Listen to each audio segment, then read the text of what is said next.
Saudaraku yang dikasihi Tuhan, firman Tuhan yang akan kita dengarkan pada hari ini masih terkait dengan tema khotbah kita, yaitu dalam suasana kemerdekaan.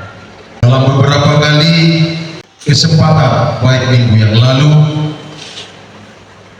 dan juga di kebaktian Rabu, saya juga menyampaikan tema khotbah yang terkait dengan suasana kemerdekaan bangsa Indonesia dari penjajahan.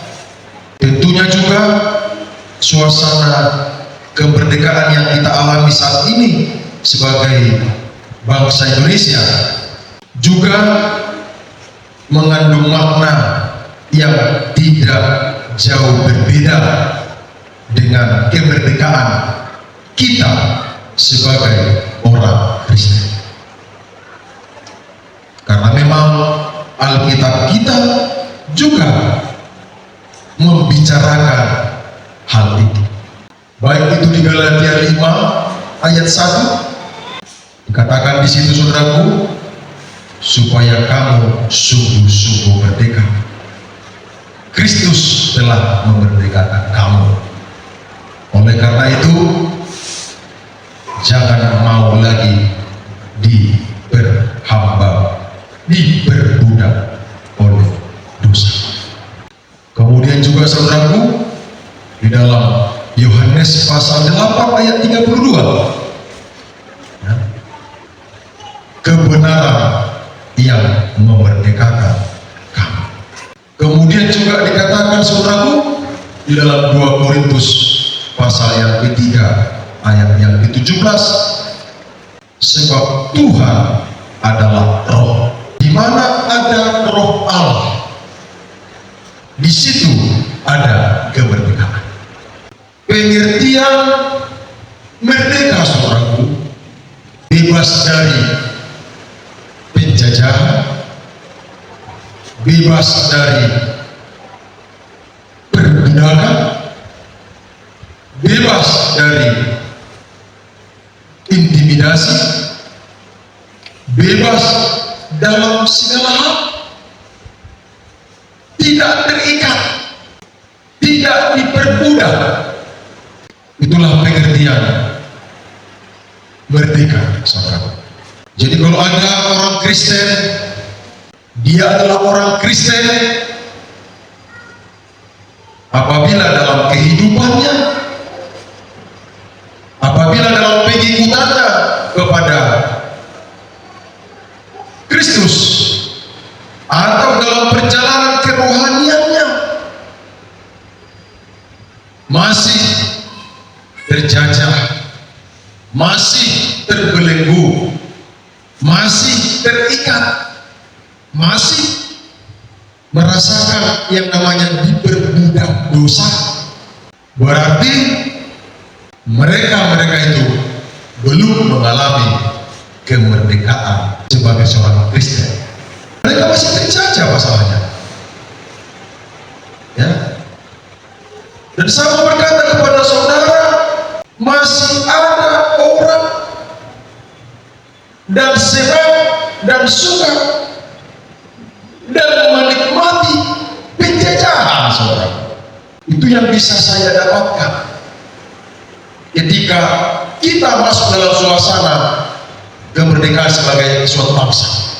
Karena saya ingat sejarah dalam berbagai ragam film-film yang ditayangkan, yang ditampilkan, terlihat dengan jelas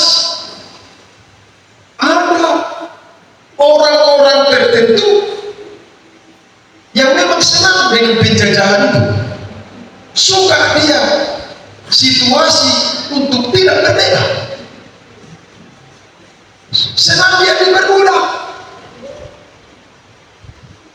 Yang penting dirinya lepas, saudaraku, lepas. Dapat sidoho tahu si yang doa pribadiku merdeka doa. Allah di lingkaran nih kolonial doang, Allah di lingkaran nih penjajah doang, Allah merdungan doang untuk akan penjajah. Kalau penjajah bangsa kita Belanda, sebelum Belanda adalah Portugis, ya kan, sampai 350 tahun saudaraku terjajah. Karena memang ada anak bangsa kita ini, anak bangsa Indonesia ini senang dan menikmati penjajahan ini. Tapi ketahuilah saudaraku, kita lihat lagi kembali dalam film-film sejarah itu, nasib mereka berakhir juga tragis. Ya, kenapa tragis? Hukum karma berjalan, hukum tabur tuai juga berjalan. Itu sebagai bangsa yang beragam-ragam agamanya, saudaraku. Tapi ada di situ juga hukum karma dan hukum tabur tuai. Tak pernah saya lihat para pengkhianat bangsa itu hidupnya berakhir dengan baik. Di dalam kerohanian juga saudaraku, bagi siapapun orang Kristen yang senang di suasana terjajah, diperbudak, terbelenggu, terikat, terintimidasi, mungkin saat ini mereka menikmati dan bersenang-senang dengan penjajahan itu. Mungkin mereka saat ini berada dan bersama-sama si penjajah itu. Bahkan mereka mungkin juga bersukacita atas dirinya yang sedang terjajah. Tapi ketahuilah saudaraku, Alkitab juga mencatat, saya tidak berkata hukum karma, tapi ada hukum Alkitab, hukumnya Tuhan. Alkitab itu berkata, apa yang kau tabur itu akan kau tuai. Setiap orang yang tetap tinggal dalam dosa, dia adalah hamba dosa. Itu kata Alkitab, saudara. Ya. Saat ini saya akan menyampaikan kepada kita semua satu tema khotbah yang masih terkait dengan suasana kemerdekaan bangsa Indonesia, yaitu contoh kehidupan yang mengalami kemerdekaan. Kita buka ya Alkitab kita. Contoh yang pertama adalah dari Yohanes 11 ayat yang ke-33 sampai ayat yang ke-44. Kehidupan Lazarus. Ya, kehidupan Lazarus. Kita baca, saudaraku. Inang Gembala membaca. Demikian firman Tuhan. Lazarus dibangkitkan. Ayat 33, ketika Yesus melihat Maria menangis dan juga orang-orang Yahudi yang datang bersama-sama dia, maka masih pula hatinya. Ya. Ia sangat terharu dan berkata, "Di manakah dia kamu baringkan?" Jawab mereka, "Tuhan, marilah dan lihatlah." Maka menangislah Yesus. Kata orang-orang Yahudi, "Lihatlah betapa kasihnya kepadanya." Tetapi beberapa orang di antaranya berkata, "Ia yang memelekkan mata orang buta, tidak sanggupkah ia bertindak sehingga orang ini tidak mati?" Maka masih pula hati Yesus. Lalu ia pergi ke kubur itu. Kubur itu adalah sebuah gua yang ditutup dengan batu. Terus kata Yesus, "Angkat batu itu." Iya. Maka saudara orang yang meninggal itu berkata kepadanya, "Tuhan, ia sudah berbau, sebab sudah 4 hari ia mati." Berarti kalau menghina sudah berbau, ya, jangan, karena sudah 4 hari berada di dalam kubur. Ya, nah terus jawab Yesus, "Bukankah sudah kukatakan kepadamu Jika engkau percaya, engkau akan melihat kemuliaan Allah. Ya, ayat berikutnya, maka mereka mengangkat batu itu. Lalu Yesus menengadah di atas dan berkata, Bapa, aku mengucap syukur kepadamu karena engkau telah mendengar kataku. Lanjut. Aku tahu bahwa engkau selalu mendengarkan aku, tetapi oleh karena orang banyak yang berdiri di sini mengelilingi aku mengatakannya supaya mereka percaya bahwa engkaulah yang telah mengutus aku. Dan sesudah berkata demikian, berserulah ia dengan suara keras, Lazarus, marilah keluar. Ayat terakhir. Orang yang telah mati itu datang keluar, kaki dan tangannya masih terikat dengan kain kapan dan mukanya tertutup dengan kain peluh. Kata Yesus kepada mereka, bukalah kain-kain itu dan biarkan dia. Ya, ini saudaraku, demikian pembacaan kita atas firman Tuhan, saudaraku. Di ayat terakhir dikatakan, di ayat 44, saudaraku, orang yang telah mati itu datang keluar, ya, kaki dan tangannya masih terikat. Ya, itulah gambaran orang yang mati secara jasmani. Memang begitulah keadaannya. Ya. Terus kemudian lagi, ya, tidak hanya kaki dan tangannya masih terikat dengan kain kapan, juga saudaraku mukanya tertutup dengan kain peluh. Muka, ya, tertutup. Ini juga saudaraku gambaran keadaan orang yang mati, saudaraku. Dan bukan gambarannya, sesungguhnya memang beginilah orang yang mati. Mukanya, atau di dalam muka ini ada mata, wajah, saudaraku, ya, tertutup. Keadaan mati itu memang seperti itu. Bayangkan saudaraku, dikatakan oleh kita 4 hari sudah berada di dalam kubur. Lazarus yang mati ini sudah 4 hari berada di dalam kubur. Kaki dan tangannya masih terikat. Waktu Yesus, ya, membangkitkan Lazarus dari kematian itu, masih terikat, saudaraku. Ya. Mukanya tertutup kain peluh, padahal sudah dibangkitkan oleh Yesus. Artinya sekarang gini, ya, ada tahapannya, saudaraku. Saat Yesus membangkitkan dia, ya, nyawanya kembali. Itu dulu tahapan pertama. Amin. Haleluya. Nyawanya kembali. Boleh berdosa, tapi belum bisa, ya, berbuat apa-apa. Itu tahapan, saudaraku. Lalulah kemudian nanti, ya, setelah dibukakan, ya, perhatikan kalimat saya ini, karena disinilah makna rohani yang mau sampaikan itu. Setelah dibukakan, ya, pengikat kaki, pengikat tangan, ya, dan kemudian dibukakan penutup wajah, barulah saudaraku, ya, namanya tadi kaki sudah lepas ikatannya, dia bisa berjalan, saudaraku, bisa berjalan, ya.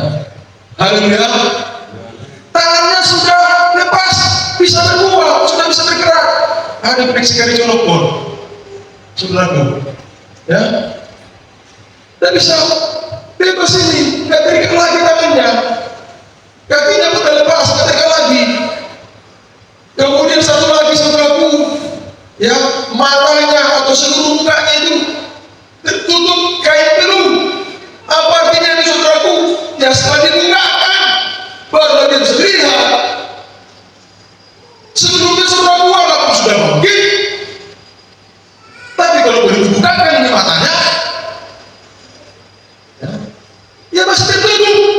gula, dagadong, boy mamereng. Apa yang menjadi tujuan hidupnya dalam Tuhan? Tidak bisa dia melihat. Ya, orang tidak bisa melihat saudaraku, tidak bisa melihat. Ya, tujuan hidup di dalam Kristus. Tentu beda dengan orang Kristen yang sudah dibukakan itu. Ya, kain penutup wajah itu. Kalau dalam bahasa kita disebut namanya selubung yang menutupi mata rohani orang-orang Kristen. Kaki rohani, tangan rohani yang masih terikat, kaki rohani yang masih terikat. Ciri-ciri orang yang kakinya terikat selalu melangkah ke rumah Tuhan masih sulit. Ya, ciri-ciri yang tangannya masih terikat selalu berbuat sesuatu untuk pekerjaan Tuhan nggak bisa. Ini saudaraku, nggak bisa berubah, tetap terikat terus. Diikat oleh kekhawatiran, diikat oleh apa namanya lagi, ya, berbagai macam bisikan-bisikan dari, bisikan-bisikan suara iblis. Saya nggak bisa berubah. Padahal kita berkata, saudaraku, persembahkanlah tubuhmu sebagai persembahan yang hidup. Tidak hanya hidup, saudaraku, tidak hanya hidup. Alkitab berkata, persembahkanlah tubuhmu sebagai persembahan yang hidup, yang kudus, yang berkenan, dan yang sempurna. Amin. Haleluya, saudara.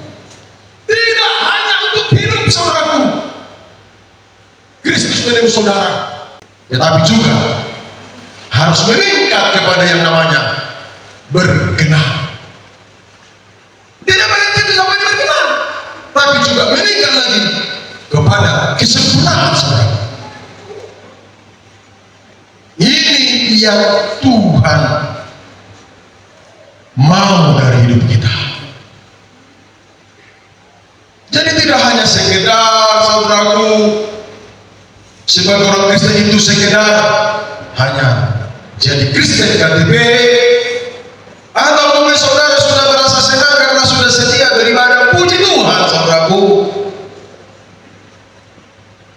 Artinya saudara sudah berbeda daripada mereka yang hanya sekedar KTP, tapi perlu lagi yang sudah setia meningkat dan tingkatkan level rohanimu kepada kerohanian yang semakin diberkenan Tuhan.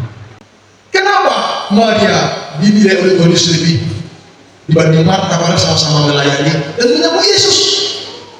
Karena Maria, begitu Yesus akan bertamu, dia duduk di kaki Yesus, mendengarkan dengan seksama, dengan teliti, dengan penuh persekutuan yang manis dengan Yesus. Dia tidak menyibukkan dirinya dengan urusan-urusan yang mungkin juga normatif, yang mungkin memang sepatutnya. Tapi Maria telah memilih yang terbaik, mendengar dengan baik Yesus, berhubungan, berkomunikasi baik dengan Yesus. Sementara Marta, Alkitab berkata, saudaraku, ketika Yesus datang ke rumah mereka, karena memang Maria dan Marta ini Marta riban, kakak beradik, Lazarus juga ada adik bonggonya, ya.